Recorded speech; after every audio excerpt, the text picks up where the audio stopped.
I am श्रेष्ठ अनुपम। मैं भागलपुर बिहार से आता हूँ। यहीं पे मेरी प्रारंभिक शिक्षा भी हुई है। यहीं से मैंने 12th भी और IIT JEE भी क्लियर किया है। उसके बाद मैंने IIT दिल्ली से केमिकल इंजीनियरिंग की पढ़ाई की। I graduated from IIT Delhi in 2018. In 2018 I gave my first attempt in the civil services examination, in which I couldn't clear the examination. This was my second attempt and I cleared it this time with All India rank 19th. My father is Mr. Dilip Kumar Amar. He is the operational head of Jaiprabha Mahila Vikas Kendra, which is an NGO. My mother, Srimati Asha Devi, is the treasurer in the same NGO, and she is also a homemaker. Both my parents are very well educated. My father has done his masters in arts in history from Delhi University, and my mother is an MSc in mathematics.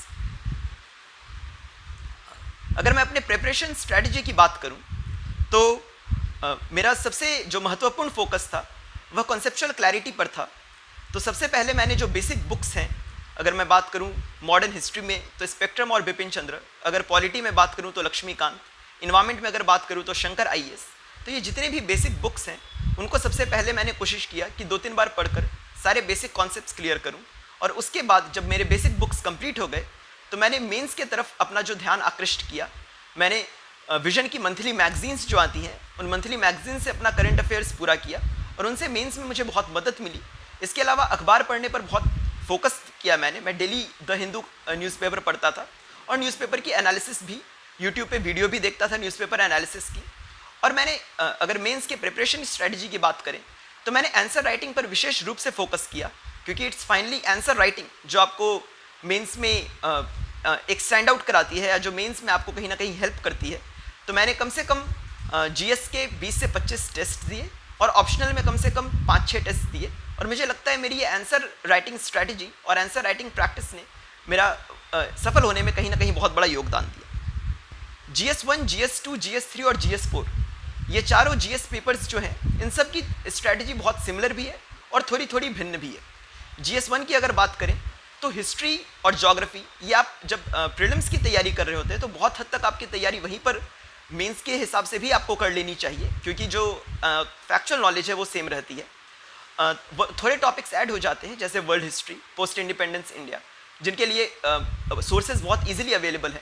आपको कोशिश करना है history में, क्योंकि factual overload, information overload बहुत ज़्यादा हो जाता है, तो आपको कोशिश करना है कि आप फैक्चुअल और एनालिटिकल दोनों चीज़ों पर इक्वली फोकस करें।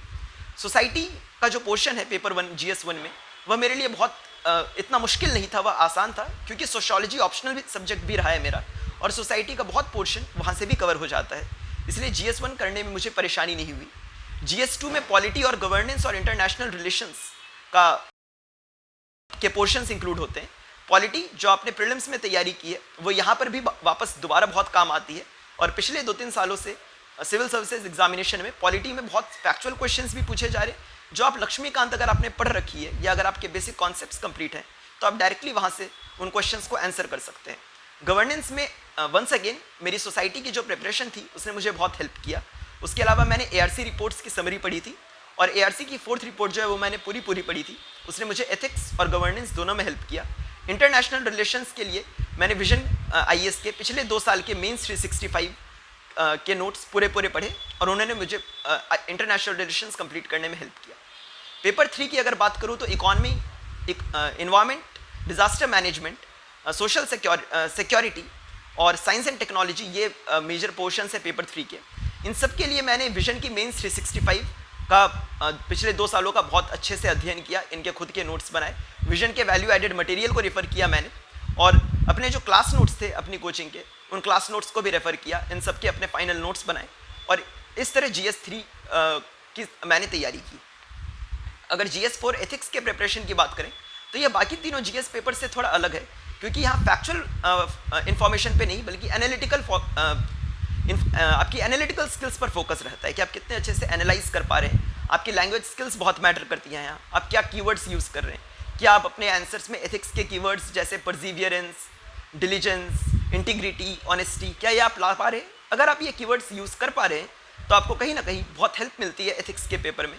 तो चूंकि आंसर राइटिंग मेरा स्ट्रॉन्ग सूट था तो it help me immensely in my ethics preparation. और एथिक्स के लिए मैंने खुद से एग्जाम्पल्स बनाए। मैं बहुत सारी बुक्स पढ़ता हूँ, मैं बुक्स पढ़ना मेरी हॉबी भी है और यूपीएससी के दौरान भी मैंने बहुत सारी बुक्स पढ़ी हैं। तो जो मैं बुक्स पढ़ता हूँ उनसे बहुत सारे एग्जाम्पल्स निकाले मैंने, रियल लाइफ पर्सनैलिटीज़ के, अपनी ज़िंदगी से भी कुछ कुछ एग्जाम्पल्स निकाले, और ये सब मिलाकर एथिक्स के प्रिपरेशन में मैंने अपने इस अनुभव और इस नॉलेज का उपयोग किया और एथिक्स के प्रिपरेशन में इससे बहुत हेल्प मिली मुझे। अगर मैं बुक्स की बात करूं तो मैंने जितने भी स्टैंडर्ड बुक्स हैं प्रिपरेशन में, जैसे पॉलिटी में लक्ष्मीकांत, मॉडर्न हिस्ट्री में स्पेक्ट्रम और बिपिन चंद्रा, इकोनॉमी के लिए मृणाल और एनसीईआरटी, ज्योग्राफी के लिए वंस अगेन एनसीईआरटी, इन्वायरमेंट के लिए शंकर आईएएस की बुक, तो ये सारे बेसिक बुक्स का अध्ययन किया मैंने।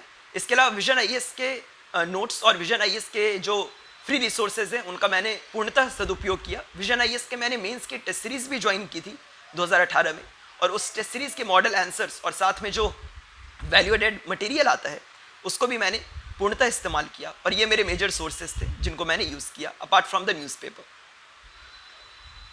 अगर मैं ऑनलाइन रिसोर्सेज की बात करूं तो मैंने दो वेबसाइट्स का मेनली इस्तेमाल किया, आईएएस बाबा और इनसाइट्स ऑन इंडिया। आईएएस बाबा की आईएलपी प्रोग्राम भी ज्वाइन किया था मैंने, और आईएएस बाबा के डेली करंट अफेयर्स की एनालिसिस जो है मुझे बहुत अच्छी लगती थी, वहाँ से मैंने किया। इनसाइट्स ऑन इंडिया की भी करंट अफेयर्स में फॉलो करते रहता था। इन दोनों वेबसाइट्स पे बहुत सारे टॉपर्स ने अपनी स्ट्रैटेजी डाल रखी थी और उस स्ट्रैटेजी को भी मैं देखते रहता था, वहाँ से गाइडेंस लेते रहता था। इसके अलावा मैंने यूट्यूब पर रॉज की एक डेली न्यूज़ सिंप्लीफाइड नाम की एक सीरीज़ चलती है, तो वो जिसमें वो डेली अखबार की एनालिसिस करते हैं, वो भी मुझे काफ़ी पसंद आई और उसको भी मैंने काफ़ी हद तक फॉलो किया। अगर मैं नोट्स की बात करूं तो मुझे ऑफलाइन नोट्स बनाना पसंद था। मैं बुक्स और नोट्स दोनों से मैंने अपने फर्स्ट अटेम्प्ट में नोट्स बनाने पर बहुत ज़्यादा फोकस किया था, लेकिन सेकेंड अटेम्प्ट में क्योंकि मैंने अपने रिसोर्सेज भी बढ़ाए और रिवीजन पर फोकस रखा तो नोट्स इतने ज़्यादा नहीं बना पाया। लेकिन जहाँ भी नोट्स बनाए मैंने कोशिश की कि बहुत कॉन्साइज नोट्स बनाऊँ और इस तरह के नोट्स बनाऊँ जिससे फाइनल डे अगर मैं रिवाइज़ करूँ तो वो बहुत जल्दी मेरे नोट्स रिवाइज़ हो जाए। अपना टाइम मैनेज करना इस प्रिपरेशन में एक सबसे बड़ा स्ट्रगल भी है और इस प्रिपरेशन की कहीं ना कहीं एक रिक्वायरमेंट भी है।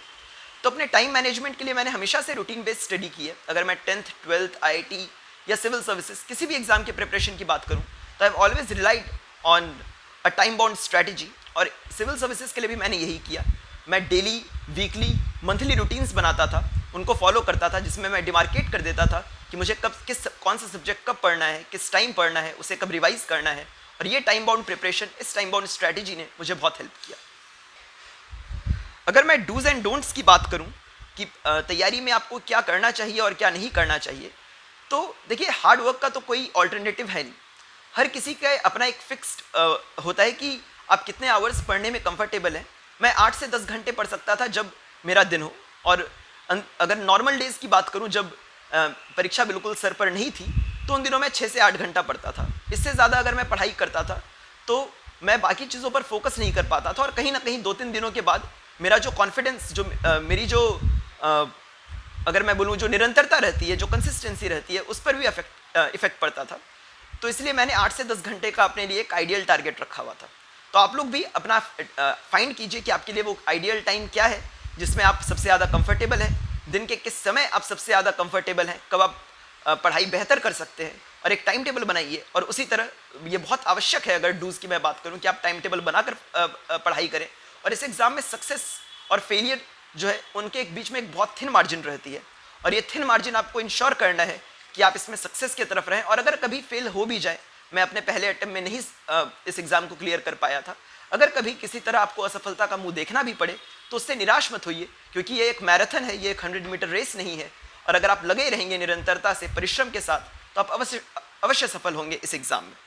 अगर डोंट्स की बात करूं तो डिस्ट्रैक्शन से जितना हो सके उतनी दूरी बनाइए, सोशल मीडिया से दूर रहिए। मैंने 2016 में जब से प्रिपरेशन की थोड़ी बहुत शुरुआत की थी अपने कॉलेज के दिनों से ही, तभी से मैंने अपने फेसबुक अकाउंट को डीएक्टिवेट कर दिया था। इंस्टाग्राम वगैरह पे मैं बहुत लेट आया, जब मेरा इंटरव्यू वगैरह हो गया उसके बाद ही इंस्टाग्राम चलाना शुरू किया मैंने। तो मैंने सोशल मीडिया से एक दूरी बना कर रखी। मैंने इंश्योर किया कि मैं अपना मैक्सिमम टाइम जो है वो पढ़ाई को दूं, और जितने भी डिस्ट्रैक्शंस हो उनसे दूर रहूं। और कोशिश कीजिए कि आपका जो रिक्रिएशन भी जो आप कर रहे हैं, जो आप खुद को रिफ्रेश करने के लिए कर रहे हैं, वो एक प्रोडक्टिव सा रिक्रिएशन हो, जिससे कि आप वापस से तरोताज़ा होकर, एनर्जेटिक होकर तैयारी में वापस आ सकें। इंटरव्यू मेरा आर.एन. चौबे सर बोर्ड ने लिया था।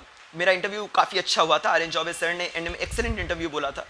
अगर मैं क्वेश्चंस की बात करूं तो मुझसे मेनली इंटरनेशनल रिलेशंस पे क्वेश्चन पूछे थे। आर्यन चौबे सर ने मुझसे 5G और आर्टिफिशियल इंटेलिजेंस पर भी क्वेश्चंस पूछा था। चूंकि मेरा ऑप्शनल सोशियोलॉजी था तो एक लेडी मेंबर जो थी उन्होंने मुझसे sociological analysis of corona virus भी पूछा था। मैंने अपने इंटरव्यू प्रिपरेशन के दौरान बहुत सारे मॉक्स दिए। मैंने कम से कम 10 से 12 मॉक्स दिए अपने इंटरव्यू प्रिपरेशन के दौरान, और ये मॉक्स मैं मानता हूँ बहुत ज़रूरी है आपके लिए, क्योंकि आपके personality, interview is finally a test of personality. आप किस तरह आपकी पर्सनैलिटी है, आप किस तरह खुद को प्रेजेंट कर पा रहे हैं इंटरव्यू बोर्ड के सामने।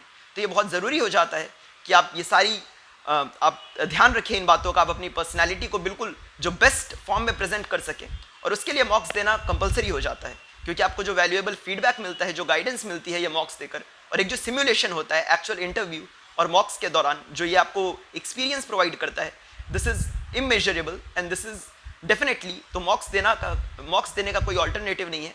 आप ज़्यादा से ज़्यादा मॉक्स दें, कम से कम मैं बोलूँगा 5 से 6 मॉक्स दें, जिससे आपको एक आइडिया लग जाएगा और आप इंटरव्यू में एक बेहतर परफॉर्मेंस कर पाएंगे। अगर मैं कोचिंग की बात करूं तो देखिए, मैं ये मानता हूं कि ये बिल्कुल पर्सनल वो होता है। कुछ लोगों को कोचिंग बहुत पसंद आती है, वो कोचिंग के साथ बहुत अच्छा परफॉर्म करते हैं। कुछ लोग बिना कोचिंग के भी बहुत अच्छा परफॉर्म करते हैं। तो मैं यह मानता हूं कि कोचिंग लेना या न लेना, यह डिसीजन एक इंडिविजुअल को खुद से लेना चाहिए, अपने स्ट्रेंथ्स और अपने वीकनेसेस का आकलन करके। अगर आपको लगता है कि आप किसी भी, चाहे कोचिंग या बिना कोचिंग के, अगर आप अच्छा कर सकते हैं तो अपने गट फीलिंग के साथ जाइए। और कोचिंग में अगर आप जाएंगे तो निश्चित तौर पर एक गाइडेंस मिलता है, एक मोटिवेशन मिलता है। मैंने कॉलेज के 3rd ईयर के दौरान कोचिंग ली थी, और उससे मुझे उस टाइम काफ़ी गाइडेंस मिली थी, एक मोटिवेशन मिला था, और जो मेरी प्रिपरेशन है वो भी काफ़ी स्ट्रीमलाइंड हो गई थी। अगर मैं टिप्स की बात करूं, जो एस्पिरेंट्स कोचिंग अफोर्ड नहीं कर पाते हैं, तो मैं बोलूँगा कि देखिए, आजकल का जो डिजिटल एरा है और इंटरनेट पर जितने रिसोर्सेज अवेलेबल हैं, तो कोचिंग आजकल एक नेसेसिटी नहीं रह गई है। अगर आप अफोर्ड नहीं कर सकते हैं कोचिंग, अगर आप छोटे से शहर में रह रहे हैं, अगर आप बिहार के किसी सुदूर इलाके से आ रहे हैं, अगर आप देश के कहीं भी दूसरे कोने में, अगर आप दिल्ली नहीं जा पा रहे हैं प्रिपरेशन के लिए, और तो इंटरनेट पर आपको बहुत सारी रिसोर्सेज अवेलेबल हैं, आपके पास स्टैंडर्ड बुक्स अवेलेबल हैं। आप इंटरनेट का सदुपयोग करें।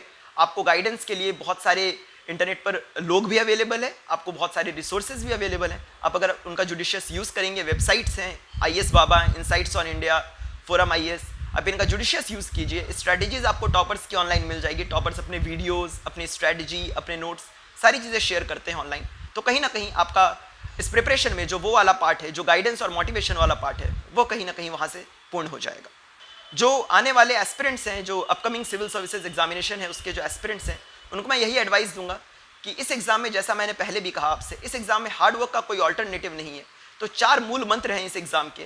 पहला है हार्डवर्क या परिश्रम, दूसरा है कंसिस्टेंसी या निरंतरता, तीसरा है फोकस। तो आपको अर्जुन की तरह आपका बिल्कुल ध्यान जो है अपने लक्ष्य पर रहना चाहिए, और चौथा है सेल्फ कॉन्फिडेंस या आत्मबल। ये 4 मैं बोलूँगा, इन 4 मूल मंत्रों को गांठ बांध लीजिए। These should be the 4 pillars of your preparation. और बाकी हर इंसान की अपनी एक इंडिविजुअल स्ट्रैटेजी होती है, अपनी एक स्ट्रेंथ और अपनी वीकनेस होती है।